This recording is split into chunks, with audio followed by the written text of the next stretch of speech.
we have a number of executive orders for your attention, sir. Okay. From 1789 until 1947, our nation won some of its greatest military victories under the direction of a Secretary of War operating within a Department of War. Today, with this executive order, you will authorize the current Secretary of Defense and the current Department of Defense to once again embrace this great lineage and once again be named the Secretary of War and the Department of War. So this is something we thought long and hard about. We've been talking about it for months, Pete and I, and Dan. Dan came into the fold. By the way, a great general. He headed up I wouldn't call it an attack. I'd almost call that one maybe even more than an attack. What he did with Iran, you saw the success of that operation. It was perfect. In fact, this was sent to me by the great company that makes that particular B-2 bomber, and it was flawless. It was actually flawless. They flew for 37 hours back and forth, and there wasn't a bolt that was out of condition. There wasn't an engine failure. There was no problem. It was a perfect attack, and it knocked out any possible nuclear capability for Iran, which nobody wanted to see, and we weren't going to put up with. So great job, Dan. And we've been talking about this Department of War. So we won the First World War. We won the Second World War. We won everything before that and in between. And then we decided to go woke, and we changed the name to Department of Defense. So we're going Department of War. And I'd like to ask our Secretary of War to say a few words. Pete Hegseth. I think it's a much more appropriate name, especially in light of where the world is right now. We have the strongest military in the world. We have the greatest equipment in the world. We have the greatest manufacturers of equipment by far. There's nobody to even compete. And you see that with this and so many other things. The Patriots are the best. Every element of the military, we make the best by far. So, Pete, I'd like to ask you and maybe Dan Raisin-Kane to say a few words, please. Mr. President, thank you. After winning a war for independence in 1789, George Washington established the War Department, and Henry Knox was his first Secretary of War. And this country won every major war after that, to include World War I and World War II. Total victory, Mr. President, as you said. Then 150 years after that, we changed the name after World War II from the Department of War to the Department of Defense in 1947. And as you pointed out, Mr. President, we haven't won a major war since, and that's not to disparage our warfighters, whether it's the Korean War, or the Vietnam War, or our generation of Iraq and Afghanistan. That's to recognize that this name change is not just about renaming, it's about restoring. Words matter. It's restoring, as you've guided us to, Mr. President, restoring the warrior ethos, restoring victory and clarity as an end state, restoring intentionality to the use of force. So at your direction, Mr. President, the War Department is going to fight decisively, not endless conflicts. It's going to fight to win, not to lose. We're going to go on offense, not just on defense. Maximum lethality, not tepid legality. Violent effect, not politically correct. We're going to raise up warriors, not just defenders. So this War Department, Mr. President, just like America, is back. Thank you for your leadership and your clarity. We're going to set the tone for this country. America first, peace through strength, brought to you by the War Department. We're back. All right, thank you very much. Very well stated, and really it has to do with winning. We should have won every war. We could have won every war, but we really chose to be very politically correct or wokey, and we just fight forever. And then we'd, win, lose. We wouldn't lose, really. We just fight to sort of tie. We never wanted to win. Wars that every one of them we would have won easily with just a couple of little changes or a couple of little edicts. I was told that ISIS would take 5 years to win. And Dan Kane, when I told him how long would it take, he said, I think about 4 weeks, sir. I said, what do you mean 4 weeks? I was told 5 years by the people in Washington. You know who they were? 5 years. I said, you can't do it in 4 weeks. I actually flew to Iraq to meet with him, and I met him at a big air base, and remember that famous day, right? It turned out to be a famous day for our country because you're now the head of the Joint Chiefs of Staff, which is the biggest deal. And he is because he did things that everybody said he couldn't do. So they said it was going to be 5 years, and he knocked them out in about 4 weeks total, 100%. We took over, and ISIS was gone, and pretty amazing. But we never fought to win, and now if we have to fight it all, we solved 7 wars. We have the one that I thought was going to be probably one of the easier ones, and that's with President Putin and Ukraine. And that turned out to be one that's a little bit more difficult, but the 7 are done. They were supposed to be much more difficult to solve. I solved every one of them, and we're going to get the other one done too. But it turned out to be a little bit more difficult than I thought. And it'll get done or they'll be held to pay. But because they're losing 6 to 7, it used to be 5. I used to tell you 5. Now it's almost 7. I guess 7,000 people last week. 7,813 people, young soldiers, died. Russian and Ukrainian, not American soldiers. But it's a shame. And it's just, they're human lives, and I want to see it stop. But General Kane's done a fantastic job. And again, defeated ISIS, which they said would take a long time. And it didn't take a long time at all, and did other things that people said really couldn't happen. We have the greatest equipment in the world. We have the greatest soldiers in the world. Dan, say a few words, please. Yes, sir. Thank you, Mr. President. It's a true honor for me today to represent the incredible men and women of America's Joint Force. Today and every day, the 2.8 million service men and women stand ready to fulfill our sacred duty to protect America at home and abroad. As the President said, America's military is the single most powerful fighting force in the world. The mission you and the Secretary have given us is clear and unambiguous: to deliver peace through overwhelming strength. And I remind everyone that the U.S. military can reach any adversary at the time and place of our choosing. Service to this nation is an incredible gift, and we're grateful and honored every day to do so. Thank you, Mr. President. Well, thank you, and it's an honor to sign this. And we will do that right now.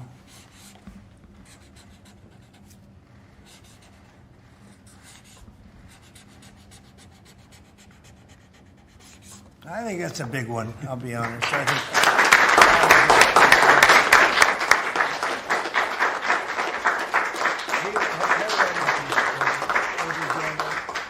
That's a big one. It's a big one, Mr. President.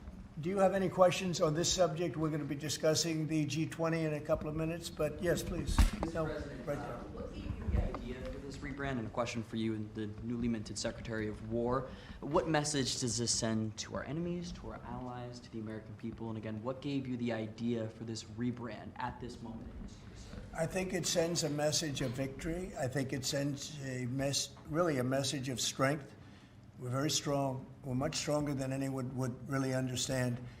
And again, having the great equipment, we have just so much better. You look at all of the, just any of it, submarines as an example. We're 20 years ahead of anyone else. Nobody even compares. And I let a lot of this happen in my first term. We totally rebuilt our military. And then, of course, you had that catastrophe in Afghanistan where they gave up a lot of the equipment, but a relatively small amount, but a lot.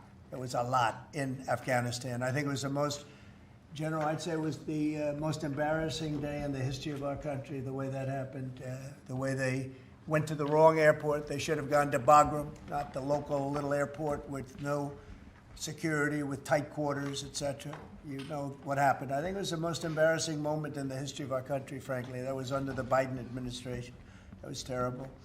And we were going to be leaving, but we were leaving with strength and dignity. We were going to keep Bagram because Bagram's 1 hour away from where China makes its nuclear weapons. We're going to have that all to ourselves, a big, beautiful place built many years ago from money that today would be the equivalent of, many, many billions of dollars. You couldn't build it. The longest runways, the most powerful runways in terms of load capacity. And we just walked away from it. So stupid.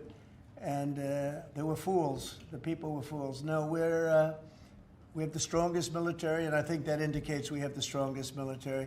And you know, we had it, and we won World War I, we won World War II, we won everything before, and as I said, we won everything in between. And we were very strong, but we never fought to win. We just didn't fight to win. We didn't lose anything, but we didn't fight to win. We could have won every one of those wars quickly, but they went a route that I think was probably politically correct, but not correct for our nation. So I think the Department of War sends a signal. Yeah, please. Mr. You alluded to this a little while ago, but you said that this rename is a, quote, a good reflection of where the world is at right now. How do you square naming it the Department of War when you've been pursuing peace Yeah. in so many different parts of the world? Well, I think I've gotten peace because of the fact that we're strong. If we weren't strong, those 7 deals I told you about, the 7 wars, a majority of them wouldn't have happened. They happened for 2 reasons, trade and our strength. Those are the 2 reasons. And probably strength may be more important than trade. So if I was very proud of all those wars. Those were wars that could not be settled, and I settled all of them. And we'll get the other one settled also. That'll get settled. But without the strength, we wouldn't have settled any of them. Yeah, please. Mr. President, is it your expectation that Congress will codify this name change in the law? I don't know, but we're going to find out, but I'm not sure they have to. We're signing an executive order today, but we're going to find out. We're going to see. If they do, we're going with it, and we're going with it very strongly. There's a question as to whether or not they have to, but we'll put it before Congress. Do you know how much this rebrand will actually cost? And are there any concerns about, the Pentagon's mission of actually cutting back on spending? Yeah, but not a lot. We know how to rebrand without having to go crazy. We don't have to recarve a mountain or anything. We're going to be doing it not in the most expensive. We're going to start changing the stationery as it comes due and lots of things like that. We're not going to be doing things like have been done in the past when they changed the name of forts that shouldn't have been changed. Those names of the forts should not have been changed, at least for the most part. And as you know, many of them have been changed back already. At the request of the communities, every one of those communities said, we want our name back, like Fort Bragg as an example. The people in that community wanted that name back. They refused to call it anything else but Fort Bragg. So we're not going to be spending very much money on that.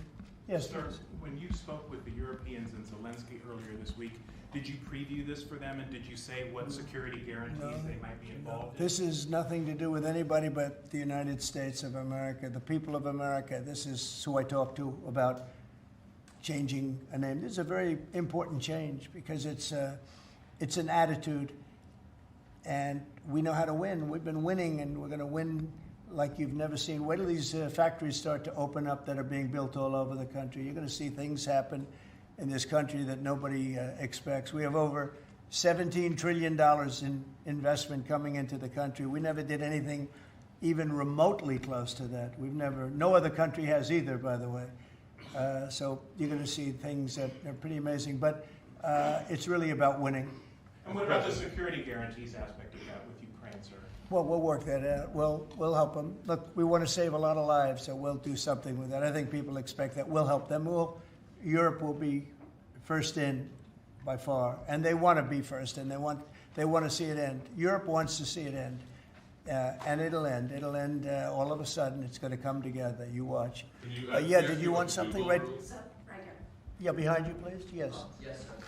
You haven't been shy about taking bold, decisive, offensive action to protect American values. Strikes in Iran, the strikes this past Tuesday on the positively ID'd Tren de Aragua narco-terrorists. Is that going to be a critical function of the Department of War moving forward? It depends on the individual instance, We don't want drugs coming in from Venezuela or anybody else or any place else, and we'll be tough on that.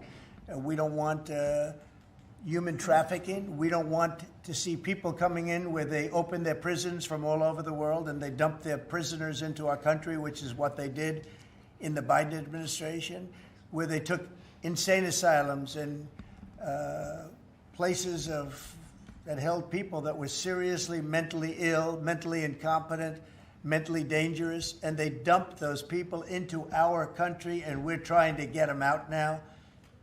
What they've done, what the Democrats and Biden have done to this country will go down in infamy what they have done to our country, and especially that. You know, they created the worst inflation we've ever had. That's nothing compared to what they did with the people in our country right now. And we're getting them out, and it's not easy when you have the liberal judges destroying our country. But we've won them all. We've won it all, ultimately won it all. Hard process. It should be easier. We know who it is. We know exactly who we're looking for. We had 11,000 murderers dropped into our country. We've gotten a lot of them out. Or in some cases, they're so dangerous, we were afraid to get them out because they'd come back in. But for the last 120 days, 0 people came in. Can you imagine? This is me speaking, but these are figures developed by, they say, a pretty liberal group of people.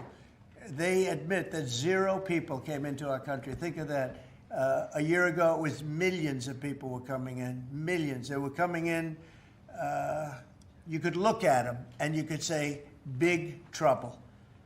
And that's what we have in our country. But we're getting them out, and despite that, we're doing really well.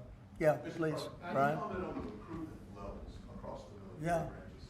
Well, the recruitment's the most exciting thing. So when I was campaigning for the office, numbers were coming out that the recruitment numbers, generally, you can speak to it better than anybody, the recruitment into the military, all branches of the military, and police and firemen and everything else. Anything having to do with like a public service, the numbers were horrible, record-setting bad. And now they're record-setting good. We're setting every record every month for recruitment. We're packed in the Army, Navy, Air Force, Marines, Coast Guard. My beautiful I love Space Command. I see Space Command, but Space Force has been, we've got a waiting list of people wanting to go in. A year ago, especially a year and a half ago, you know, when I took the lead in the polls, which was very early, it really helped with the recruiting. And when I won from November 5th on, it's been amazing. And over the last 4 or 5 months, we're just packed. It was very hard to get police officers. Now the departments are loaded up. Everyone wants to be a policeman or woman. So it's been a great thing. General, do you want to talk about that?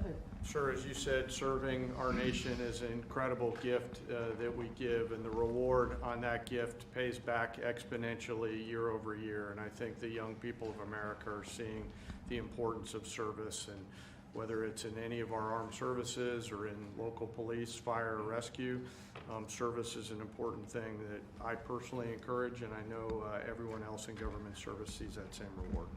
And Pete, on recruitment, what do you think? I was down at Fort Benning, the newly properly renamed Fort Benning, yesterday, watching Army basic training, and they're so full they can't barely handle the throughput. It is truly historic across all the services, as you said. It's been a surge into I was going to say the Defense Department, but I will say the War Department, and that you might almost call it a vibe shift, an attitude shift, a feeling that the country is back, that service is back. And there were military families last year, Mr. President, that said, I don't know if I can recommend, I wrote a book on this, I don't know if I can recommend service to my son or daughter, given what's been done to our military. You heard it over and over and over again. And I hear from those same military families right now, sir, and they're saying, I recommend to my kids that they go into this department, this Pentagon, under this commander-in-chief, who they know you'll have their back, and they want to serve. So it is historic, and it's the biggest reflection of how motivated Americans are by your leadership, sir. You know, really, it's nothing more than spirit, love for the country. I guess the esprit de corps, as they say, you have more of that than we've had maybe ever, frankly. But to see a turn over a period of less than a year, I would say, but to see a turn, nobody wanted to go into the military. Now everybody wants to go into the military. Jennifer, you want to? Yeah, there's some new reporting on North Korea and this Navy SEAL incident in 2019. Can you say if the administration has engaged with North Korea on that incident since it happened recently? Yeah. And then can you share some recollections? I don't know anything about it, no. I could look, but I know nothing about it. Can you confirm that it happened? I don't know anything about it. I'm hearing it now for the first time. Okay, great. And then on the Hyundai incident in Georgia with the arrest of some workers, construction workers at the plant, have you heard any feedback from Hyundai? I just heard about that a little while before the news conference, and I would say that they were illegal aliens, and ICE was just doing its job. but I know nothing about the instance that happened a little while ago. Okay? There has been some pushback on that, though, from South Korea already, and of course, they pledged to invest $150 billion in the U.S., and they were just here, last week. Are you concerned Well, and at they all? have the right to sell cars and things in our country. It's Yeah. not like a one-sided deal. Are you concerned at all about, your immigration agenda potentially clashing with these economic goals? Well, we want to get along with other countries, and we want to have a great, stable workforce. And we had, as I understand it, a lot of illegal aliens, some not the best of people, but we had a lot of illegal aliens working there. So, look, they're doing their job. That's what they have to do. These are people that came through with Biden. They came through illegally. They came into our country, so we have to do our job. Mr. President, the now Department of War has been involved in the crime cleanup in D.C. You've tasked Congress with proposing and passing a crime bill. What are some things that you would really like to see codified in that crime bill? Well, I think one of the things is the cashless bail. It's killing it. When that came out, the first time, that's when you saw the real big crime start to happen. Cashless bail, what a disaster that is. You murder somebody, you don't have to put up bail, and you go out in the street and you murder somebody else. That's what's happened. It happens so often. And that's one of the things. And other of the things you're reading about, is this standard, but just a certain toughness. I have to say, one of the elements of fascination for people over the last period of time has been what's happened to D.C. So we've gone from one of the most dangerous cities in our country to what they call a safe city. It's a totally safe city. In fact, I set up dinner in Washington, D.C. next week. I wouldn't have done that, to be honest. I would have had an obligation not to do it before I came into office, or even at the very beginning when things were so corrupt and so dangerous out on the streets. So Washington, D.C. has had virtually no crime. We even have a mayor that's admitting to it, and she's a, liberal Democrat, in all fairness. She's a person that hasn't gotten exactly along with Republicans over the years. And she said she's never seen anything like it. So Washington, D.C. is a totally safe city. We have virtually no crime. It's gone from the most unsafe city in the United States, almost, just about, to one of the safest cities, maybe the safest city in the United States. That's a tremendous compliment to our military, what we did. The National Guard's done a fantastic job. Yeah, please. Mr. President, can I ask about Florida real quick? Florida House Speaker Daniel Perez was at the White House yesterday as part of a leadership summit. Yes. And we understand you met with him separately. Mr. President, what did you two talk about? And also, did you explore him running for Florida Attorney General? I didn't. We didn't talk about that, but he's done a fantastic job. He's respected all over the country, really. He's a leader, and he's done just a fantastic job. We didn't discuss anything having to do with his future. I'm sure he'd be very good at that. My second question, Alligator Alcatraz, sticking with Florida, a major ruling appeals court blocked a federal judge's order to close it, and it can remain open for now. Your reaction? I think they've done a fantastic job in building it, the governor and everybody else that's been involved. It's an incredible facility. It's housing people for usually a very short period of time before they get brought back to their countries. As you know, we focus on criminals before we focus on anybody else, and we're taking thousands and thousands of criminals out every month out of our country, some of them murderers. And I think Florida's done a great job by building it, and whether it's Alligator Alcatraz or anything else you want to call it, I was there. I visited with the governor, with other people. I guess Nikki was there. Tom Homan's been there a lot. A lot of people have been there. It's an amazing facility for what it is. It's not a hotel. It's not supposed to be a hotel, but they've done a great job with it. And I'm very happy with the judge's decision. You also mentioned Venezuela. I want to ask one more follow-up question on that. On the U.S. strike on a vote tied to a Venezuelan drug cartel, the Maduro regime is pushing back today. In fact, they say the U.S. seeks regime change through military threat. Your reaction to those words, and also, would you like to see regime change in Venezuela? Well, we're not talking about that, but we are talking about the fact that you had an election which was a very strange election, to put it mildly. I'm being very nice when I say that. I can only say that billions of dollars of drugs are pouring into our country from Venezuela. The prisons of Venezuela have been opened up to our country. They've taken their prisoners, the worst prisoners, murderers, Trinidad. The worst prisoners that you can ever imagine are now happily living in the United States of America. Now, many of them we've gotten out. It's not easy to get them out because of the liberal system that we're working with in many cases, not in all cases. But millions and millions of dollars and billions of dollars of drugs are pouring out of Venezuela and other countries. Look, China, what they're doing with fentanyl is a terrible thing.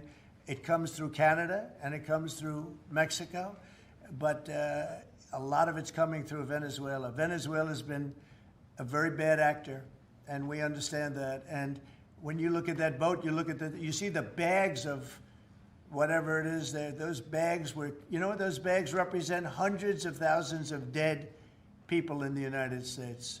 That's what they represent. Yeah, please. Mr. President, your reaction to the jobs report this morning? Well, I'm going to talk about that in a minute. We have our great people here, so I'll talk that in a minute. Let's talk about this. We'll give a couple of because these two people want to get to work on the Department of War. So let's keep them first. Yeah? Mr. President, the DOJ is reportedly considering a ban on transgender people owning guns after the Minneapolis shooting. Do you think they should... Are we talking in the military? In general. Okay, I thought you were talking about in the military.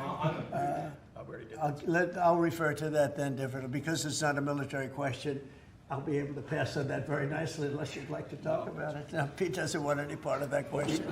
Yes, please. Mr. President, who do you blame for losing India to China? In your post earlier today in the morning, you did put that out. I don't think we have. I've been very disappointed that India would be buying so much oil, as you know, from Russia. And I let them know that. We put a very big tariff on India, 50% tariff, very high tariff.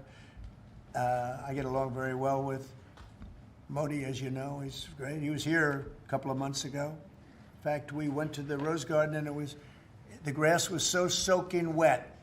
It was such a terrible place to have a news conference. I said, well, let's use a beautiful white stone emblematic of the White House, okay? And it's been very well received. But we had a news conference on the grass. That was my last news conference I had on the grass because everybody sunk in. You probably sunk in. Every reporter out there, they ruined their shoes. We made that change. It's been a really well-received change. Yeah, please go ahead. On Venezuela, you've sent F-35s down to Puerto Rico. You've sent naval vessels into the Caribbean.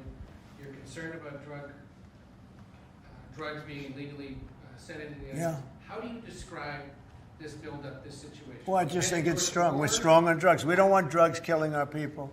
I believe we lost 300,000. You know, they always say 95, 100,000. I believe they've been saying that for 20 years. I believe we lost 300,000 people last year. I know families that lost their son. Those families will never be the same. I know a family lost a daughter, a beautiful daughter.